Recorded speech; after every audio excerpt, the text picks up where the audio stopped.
to Precious Gems Podcast. My name is Precious Williams. I am your host. This is episode 4 titled A Predator Knows Prey. Yes, we're going to talk about the relationships, the disparaging relationships between an older man, younger woman, or child. I'm only speaking from personal experience, y'all, okay? So every story, every episode is going to be something personal. I'm going to share a message in that. I'm going to tell you my experience. I'm going to be transparent. And I'm going to let you know how I was able to overcome that situation.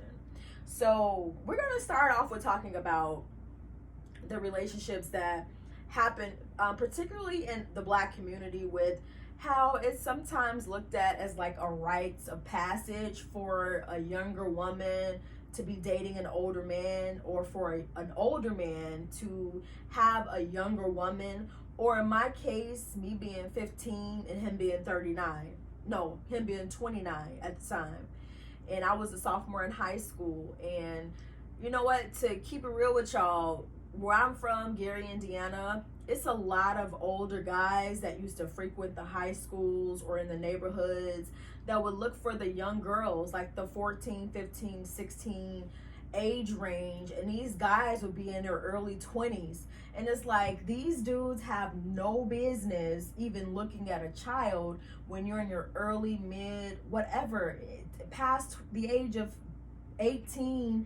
It's a crime, you know? Like, I could see if you're about 15, 16, and you're dating like an 18-year-old. In some cases, that can be acceptable because this is probably someone you grew up with, went to the same schools. This person just happened to be a couple of years older. Normally, that behavior, that relationship is accepted because, you know, the age difference isn't so vast. But when you're in your early 20s, 19, 20, 21 and up, and you're lusting after or looking at a younger girl that's 14, 15, that's called pedophilia. Okay, you are a bona fide, certified freaking pedophile, okay? And in my case, being 15, I didn't even realize that I was groomed, preyed upon, prepped, prim and proper to be someone's sexual pleasure for a few years of my life. And the way that I happened to get into that relationship was, when you're already a victim of sexual abuse, I was molested, so I was a victim of sexual abuse already. It's almost like you have this stain on you, and like predators can see, feel, and smell prey. And what I mean by that is, if you're already a victim of something, a person who victimizes already has the traits and the characteristics and the know-it-all, the wherewithal to see, feel, and just know their next victim, right? So this person preyed upon me and used to talk to me, butter me up, tell me I was pretty, tell me I was cute, tell me this and that, and would buy me things and give me things and just paid me attention, because in the home, being a victim of abuse, verbally, sexually, physical abuse, I was already craving or wanting to be seen and heard and felt and understood. When I was growing up, I still feel to some degree so misunderstood, you know, because I'm a little different. Like, I'm a little quirky, I'm a little spunky, I'm a little bit of everything. So I felt a lot of misunderstood when I'm middle child, so I got that middle child blues, child. So I felt a lot of like being misunderstood as a kid. And, you know, I was very reserved and very withdrawn as well, just because of a lot of different reasons. But this person was able to recognize those things that I needed, and he gave them to me. So it didn't start off just bam, wham, bam, thank you, ma'am, until a sexual relationship. It started off very slow, very steady, and then bam, before you know it, I'm in a full-blown sexual relationship with a 30-year-old man at the age of 15. And this went on for some time, and this relationship costed me so much, because it was the first time that I had ever been pregnant, the only abortion I've ever had when I was 16 years old in high school, found myself pregnant by this grown-ass man. and this person already had kids and was known in the neighborhood to be a person that did, I don't know if, I can't say that he was known that way when I was growing up, but now he's known because I actually publicized a relationship some time ago on Facebook because I had to spiritually release it and forgive myself for it. But this person was very popular. He was older. He had went to the high school, so a lot of our parents he already knew and grew up with and was familiar with. And so I found myself in a sexual relationship with this person, not even knowing or understanding why. Now that I am older and I've been through healing and I've been through therapy and I've gained a level of self-awareness and I've gone through those dark times, I'm able to understand why I found myself in that situation. Is because one, I was already a victim of abuse. Two, I lacked guidance. I didn't have any structure. Three, I just wanted to be seen. I wanted to be heard. I wanted to feel important. And then I'm in the African American community, you know, dating an older guy can sometimes be looked at as like a rites of passage. You know, you're a young girl, you got an older man or an older guy who's could be drug dealing or involved in some sort of crime or just popular, had the nice car, had the nice clothes, and you was the young pretty girl that a lot of girls didn't like or wanted to be like because of who you were messing with. That is a lot. That behavior and those things are what was happening in my neighborhoods and around my schools and, you know, people that I knew growing up. And so I didn't think of it like that back then, but now I see it in that way. And the older guys, you know, oh, you're thick. It's like, first of all, you're a grown man. You should not be looking at this young 14, 15, 16-year-old child, lusting after them and saying that they're thick. They look at it as a sexual objects, you know. You get the young, ripe, supple girl, you'll get the best sexual experience because you'll be able to kind of do what you want to do.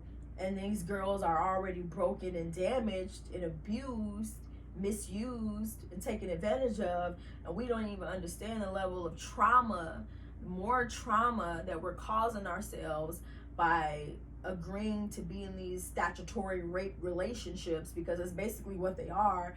You know, my relationship with this person, it was consensual, but it was also a situation where I was being molested and I was being taken advantage of. And this person, you know, did a lot of nefarious ass things to me that I experienced at a very young age, which has an adverse effect on my life as a almost 36-year-old adult woman now, that I'm starting to get into the dichotomy of and the psychological understanding of why I am the way that I am and why I do certain things the way that I do them and why I behave in certain ways and have certain traits and characteristics that I have adapted because of this relationship, and then in the other sexual molestation experience as well. So, you know, a man dating a younger girl, first of all, is a crime. Okay, you are a molester, you are a pedophile. Even looking at, you know, these guys, you know, in the neighborhoods or your mama's friend or whomever looking at us like, oh, when you get older, you're gonna be fine. First of all, red flag, because why are you even looking at a child saying to this child, when you get older, you're gonna look a certain way? That's red flag number one. Looking at a child in any sort of sexual way, you're sick and you need a lot of help. And I am so sensitive to things being done and happening to children because of my own experience as a child. I'm very, very sensitive to the needs, wants, and desires and behaviors of children. You know, my educational path right now is for me to become a licensed professional counselor with an emphasis in adolescent child trauma, because I want to be able to take these babies while they're young, help them understand, so when they become adult males and women like myself, they're not trying to figure it out and they're not going through a lifetime of trauma. I want to provide them with the tools and the things that the tools that they need now to help them navigate their way when they get older. But men lusting after children, predator knows prey.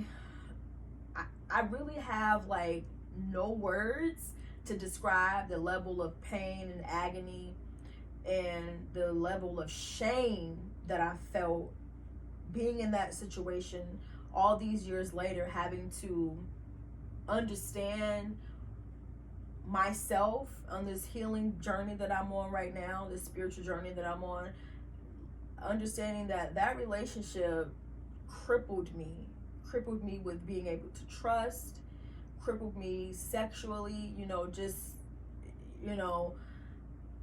experiencing things that I shouldn't have experienced in that relationship at that age, because my brain was not fully functioning. I wasn't, aware. I wasn't cognizant of certain things. I wasn't understanding, I should have never engaged in those acts of violence, because it's violence when you inflict violence, sexual violence, or sexual exploitation or sexual molestation.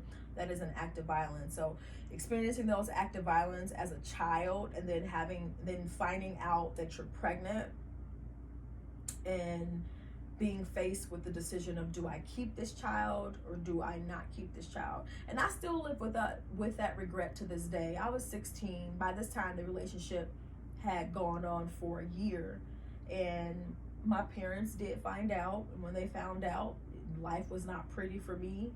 I had the opportunity to prosecute this person, but I chose not to cooperate because I was protecting this person.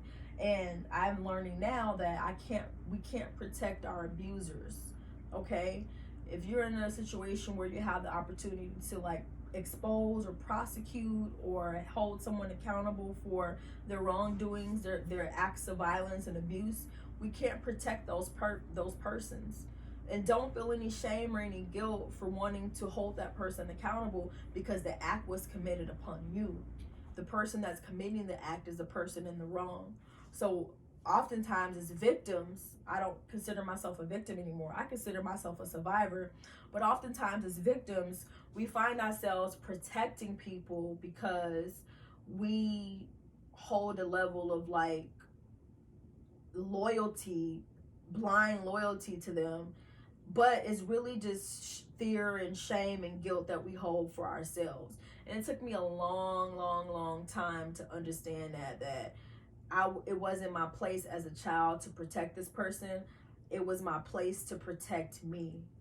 And not even my place to protect me, because I was a child and that was my parents' job. But I had no place in protecting myself, because the person who is older holds the responsibility. And this person terrorized the community with their acts of violence against children. And I hope today that he understands what he did, and that he goes to God with that, and God has mercy on his soul. I don't wish any ill will or any bad on this person. I don't wish any harm or any negativity to come his way. I just hope that he has repented for his sins, and that God shows mercy, grace, and favor on his soul, because the acts of violence that he committed to a lot of young women, such as myself, my story isn't any different. It's not unique. It's just that I've grown from it, and now I am a survivor from it. Excuse me. I'm a survivor from the violence. I'm a survivor from the abuse, and I'm a survivor from the experience. And I'm able to teach. God has allowed me to be in position to be able to teach and to show people that it's okay. Whatever happened to you, whatever form of abuse that you've experienced, it's okay. But those acts are still happening today. These older men, they, terrorize these young girls, much like R. Kelly.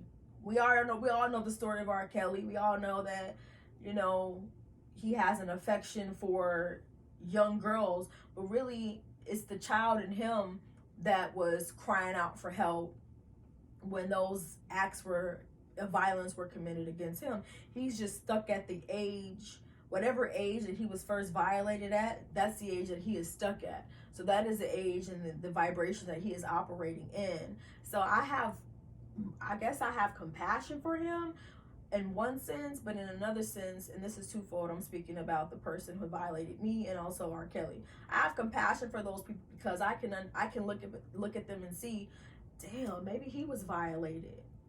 You know, who violated him for him to want to be able to violate so many young girls like myself? And we all went to high school together. You know, when I posted my video back in February, freeing myself from the shame, from the guilt, because for a long time, I felt a lot of shame and guilt from that situation, especially with having to get an abortion. I remember the day I found out I was pregnant, I was just such a shock. I took like 3 or 4 pregnancy tests, and I had really bad morning sickness, and I was throwing up everywhere, and I was sleeping all the time, and I was still trying to go to school, hiding my pregnancy. I remember my mother, I guess she must have had some type of intuition to say, this girl is pregnant. I woke up one morning, now this is after I already knew that I was pregnant, but when she found out, I woke up one morning, she was doing my sister's hair, and she said, there is a pregnancy test on the bathroom counter, go take it. I knew I was dead at that point. I said, my life is over, I'm about to die. And even me finding out I was pregnant, and even me even lying about who I was pregnant by because I was that much in fear. Because when she found out I was dating this person, instead of me receiving support, love, and guidance and help, I was beat, ridiculed, called names, ostracized, and punished because of those mistakes. You know, so I was like, she's about to kill me. You know, so I tried to hide it as much as I could, but through the grace of God, when she found out I was pregnant, she didn't beat me, mainly because I was pregnant, so that saved me. She just asked me what I wanted to do, and I already knew I wanted to get an abortion. I wasn't ready to be a mother. I didn't even want kids, and I just was basically caught up in a situation that I didn't know how to get out of. And you know, I look back on that time, and I it saddens me, but it also makes me proud because I've grown and learned so much, and I'm able to help so many other people with just inspiration and with just advice and encouragement, and know that we don't have to be ashamed of our past. We don't have to be ashamed of being abused, especially sexually abused. We don't have to be ashamed of that. You know, if there's any teenage girls listening now, know that if it's an older guy that's lusting after you or thinking that you're pretty or thinking that you're cute, recognize why that is. Even if you're not a victim of any type of abuse now, but just see like, this person is sick. This person is a pedophile. This person is a child molester. And at no point should a grown man or grown woman, lusting after a younger man or younger boy, a teenage boy, is also a child molester and a pedophile. At no point should these people be even looking at me in any type of sexual way. You have to question that. We have to be aware of that, and we have to make good decisions. Use your discernment, your God-given discernment and intuition. He speaks to us. We just have to be still and be able to listen to his voice so we can discern when he is talking to us. But God speaks to us all day and every day. And so, you know, I can go on and on and on about why, you know, younger women go after older men, but really the message is being a victim of abuse, you know, and having to sit with that abuse. See, a predator knows prey because a predator is also prey. And I oftentimes think about the person that's a predator, what type of abuse or situation had they been exposed to or experienced to make them want to victimize and hurt other people. And that's where the empathy and my heart goes out to those persons, because it's like, you don't even understand how much pain and how sick you really are because you're only focused on what you want, which is that sexual demon that's inside of you, you know, because an older man dating a younger woman, you're only wanting her for one thing, and that's to satisfy a sexual pleasure. But why? Why try to date or satisfy your sexual pleasure with a child? You know, because they're easy to manipulate, they're easy to take advantage of, they're easy to coerce, especially one that's already a victim of these things, these acts of abuse and acts of violence, you know, like sexual abuse, physical abuse. You know, we grow up in households, especially in the Black community, where it's like, don't talk about your business, keep your business in your house, don't say this, don't say that.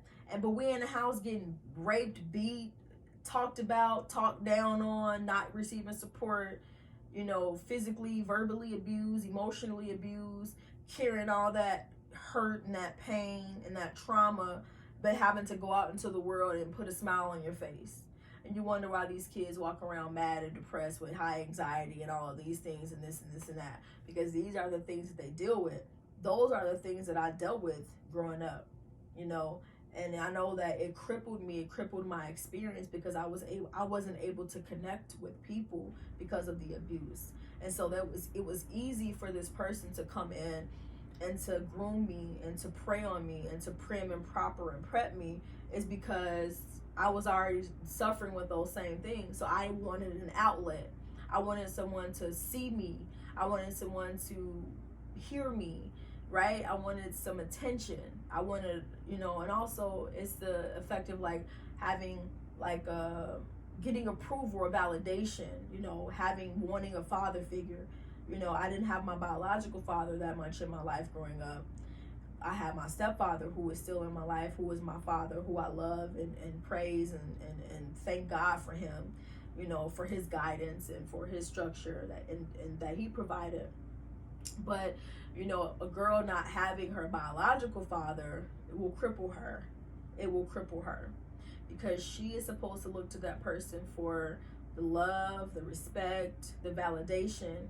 And when she doesn't have that, then she'll go looking for it out in the world. And so that was much more my case. And then my mother, you know, had children at an early age, and her experiencing whatever traumas and abuse that she experienced growing up didn't help her in how she parented us, because the parenting was very rough. Okay, and I'm being modest when I say that. It was very rough.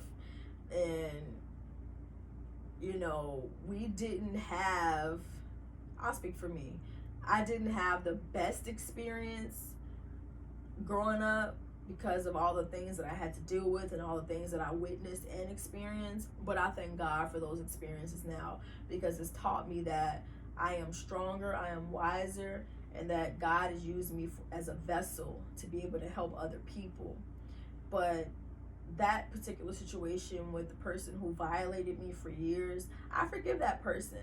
I forgive him because he knows not what he does.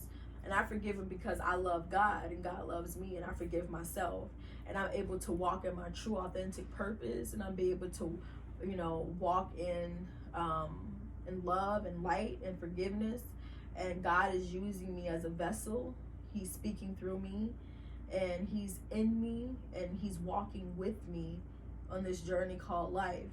And so for any young girls out there in the world that are looking at these types of relationships like there's some type of rites of passage or it's cute, it's not cute, baby girl, because the pain and the shame and the guilt and the confusion that you'll sit with in your body and your mind, the older that you get, it's going to be harder to overcome if you don't have a sense or a level of self-awareness.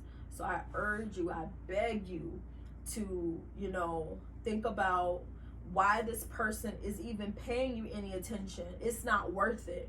It's not going to be worth the heartache and pain, the embarrassment, because you're the one that's going to be feeling those things. You're going to be feeling the embarrassment, and not even about what other people is going to say. You're going to be feeling that embarrassment inside of you, and you're not going to know how to understand those feelings and how to work through them if you don't have any sense of self or God guiding you, or if you're not taking yourself to a new level of thinking or a new plateau or a new consciousness, if you're not in that space or in that flow of consciousness, then you're just gonna sit with all those feelings the older that you get, and it's gonna be in your body and it's not gonna make sense. So I urge you, I beg you to not engage, to report those things, to tell your family, to tell the police, to prosecute these people. These older guys is lusting after these young women. Go seek help, okay? Because you don't know the lifetime of trauma that you're gonna put someone through by performing these sexual acts and giving this girl this type of experience that she is not even ready for, that she will not be able to understand.